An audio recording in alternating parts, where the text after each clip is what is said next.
আহত এবং ক্ষতিগ্রস্তরা রাষ্ট্রীয় পর্যায় থেকে সহায়তা পাচ্ছে, সরকার তাদেরকে গুরুত্ব দিচ্ছে, এটা অত্যন্ত ভালো পদক্ষেপ। একই সাথে 2018 সালে কোটা সংস্কার আন্দোলন থেকে শুরু করে গত 1.5 দশকের ফ্যাসিবাদ বিরোধী লড়াইয়ে যারা ক্ষতিগ্রস্ত হয়েছে তাদেরকেও মূল্যায়ন করা, সহযোগিতা করা রাষ্ট্রের পক্ষ থেকে দরকার।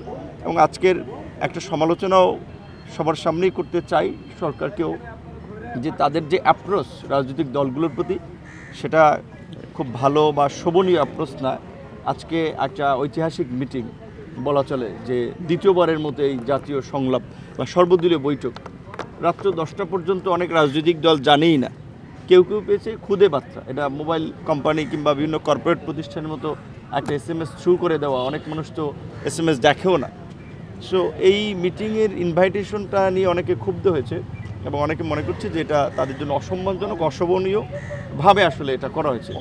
এইটা তো গভর্নমেন্টের পক্ষ থেকে এই অ্যাপ্রোচ থাকা উচিত না। তো এই বিষয়টি আমরা প্রধান উপদেষ্টা সহ উপদেষ্টা পরিষদ থাকবে, তাদের সাথে আমরা তুলে ধরবো এবং রাজনৈতিক দলগুলোর সাথে যোগাযোগ করার জন্য যারা প্রোটোকল ডেকোরাম মেনটেন করে যোগাযোগটা করতে পারবে তাদেরকে যেন দায়িত্ব দেওয়া হয়, এটিও আমাদের পক্ষ থেকে। এই যে ঘোষণাপত্র দেওয়ার পর আসলে কী হবে, মানে কেন এটা প্রয়োজনীয়তা তৈরি হলো আর কি?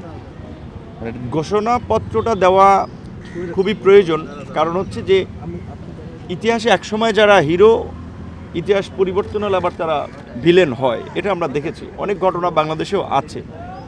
এই গণ অভ্যুত্থানটা সময়ের প্রয়োজনে হয়েছে। এই আন্দোলন সংগ্রামে অনেক মানুষের ত্যাগ আছে, লড়াই সংগ্রাম আছে, সেখানে অনেক কিছু ঘটেছে। বিশেষ করে চাইলে এগুলোকে আবার অনেকে পরবর্তীতে অন্যভাবে ব্যবহার করতে পারবে, অস্বীকার করতে পারবে, প্রতিপক্ষ দমনে ব্যবহার করতে পারবে। সেটা যেন না পারে, এর একটা আইনি এবং সাংবিধানিক ভিত্তি যেন এই সরকার দেয়, যেটা পরবর্তী সরকারগুলো সেটা আপনার সমর্থন করবে। এবং বিশেষ করে এখন তো কার্যত সংবিধান, আইন, বিধিবিধান দিয়ে রাষ্ট্র পুরোপুরি চলছে না। ডক্ট্রিন অফ নেসেসিটির জায়গা থেকে অনেক সিদ্ধান্ত নিতে হচ্ছে, আরও নিতে হবে। সেই জায়গা থেকে এই ক্ষমতাটাও এই সরকারকে দেওয়া দরকার। এই প্রেক্ষাপট বিবেচনা করলে একটা ঘোষণাপত্র, বিশেষ করে এই আন্দোলনের, এটা অনেক আগেই দেওয়া দরকার ছিল। এখন সরকার উদ্যোগ নিয়েছে সবার সাথে সমন্বয় করে দেওয়ার, সেটি ইতিবাচক। যেই ঘোষণাপত্রের খসড়াটি আমরা পেয়েছি সেখানে 2018 সালের কোটা সংস্কার আন্দোলনের বিষয়ের কোনো লেখা, কোনো লাইন আমাদের চোখে পড়েনি। এখানে শুধুমাত্র বৈষম্য বিরোধী আন্দোলনটাকেই হাইলাইটস করা হয়েছে মনে হচ্ছে।